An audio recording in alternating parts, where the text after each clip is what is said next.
Let's bring in now Andrew Cherkasky. He is a criminal defense attorney and former federal prosecutor. Andrew, thank you for being here. First of all, the fact that Ann Taylor is now asking for a second attorney to assist her, do you think that means that she thinks the prosecution is definitely going to go after the death penalty here?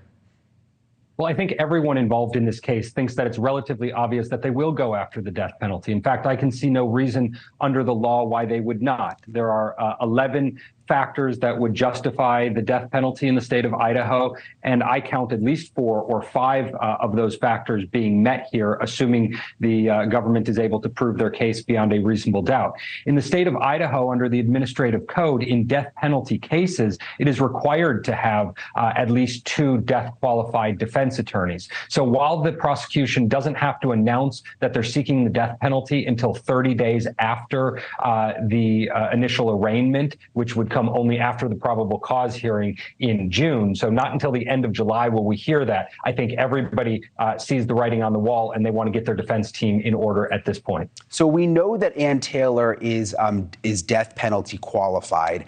Idaho does not have a ton of public defenders. That's why she was brought in from quite a distance away. How difficult do you think it'll be for them to find a second lawyer for Kohberger that is death penalty qualified?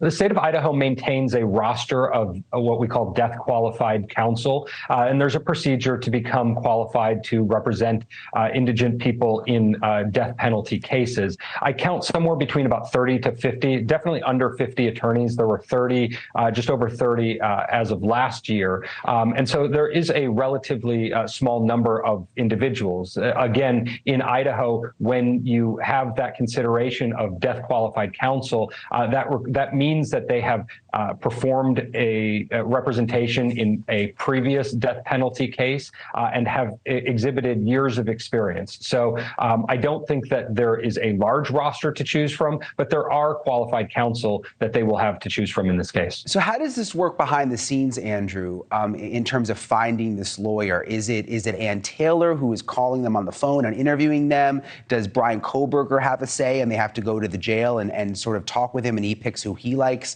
How do they choose the person? Well, you take that roster, and then you have to look at a number of other factors that the Idaho Code requires, and that's also essentially required through the ABA, the American Bar Association, that Idaho has adopted. And you really have to look for availability.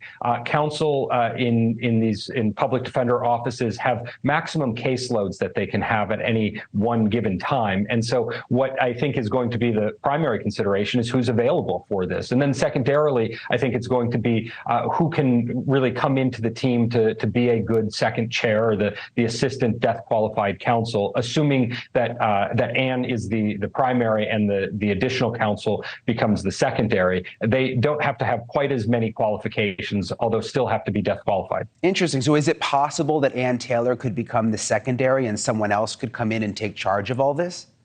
That is possible. I think that ultimately the choice and kind of determination as to who is lead counsel is a strategic team decision that's reached, and there are supervisors throughout the public defenders' offices and kind of the senior most public defenders who help organize and orchestrate the best ways in which these teams are put together. It's no different than the prosecution office. Again, in looking at the Idaho Code, the way in which the prosecution is allocated resources from the state and the counties, it really says that it has to be there has to be equity in how the prosecution has resources and the defense has resources. So really the same number of counsel, the same number of paralegals, the same number of copy machines. It doesn't have to be quite that specific, but everybody has to go into this case with resources that are fairly allocated between the prosecution and the defense to make sure that everybody's going in on what I guess you could call a fair fight. What about the timing of this, though?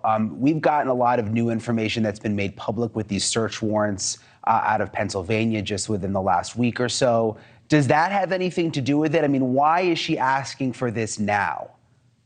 I think that's a very interesting question. Is it something that the evidence suggests now turns this into a death penalty case, or shows or suggests that now all of a sudden she needs more help on the case, whereas a couple of weeks ago she thought she didn't? I don't think that that's exactly the case. I think that this is a slow process to ensure that they have the right team put together and that there are the right resources. In fact, it appears that there was just a recent new roster that was published at the beginning of March with potentially new death qualified counsel. Although that roster is not live on the internet, it suggests that it was recently passed in the early days of March, so just a few days ago. So it could have something to do with that. I think that it's really too early to speculate. Ultimately, they have to have those two counsel on the case by the time of the initial appearance. And I interpret that not as the initial appearance that's already occurred, but the initial appearance that would essentially be the arraignment that would occur after the probable cause hearing that's slated for June. Yeah, and there's so much evidence involved in this case. I would imagine they want to get the person appointed soon so that they can catch up on everything going on behind the scenes. Andrew Cherkasky, thank you so much for joining us tonight, breaking it down. We really appreciate it. Thank you for watching. Go to newsnationnow.com to find NewsNation on your television provider. And don't forget to click the red subscribe button below to get more of NewsNation's fact-driven, unbiased coverage.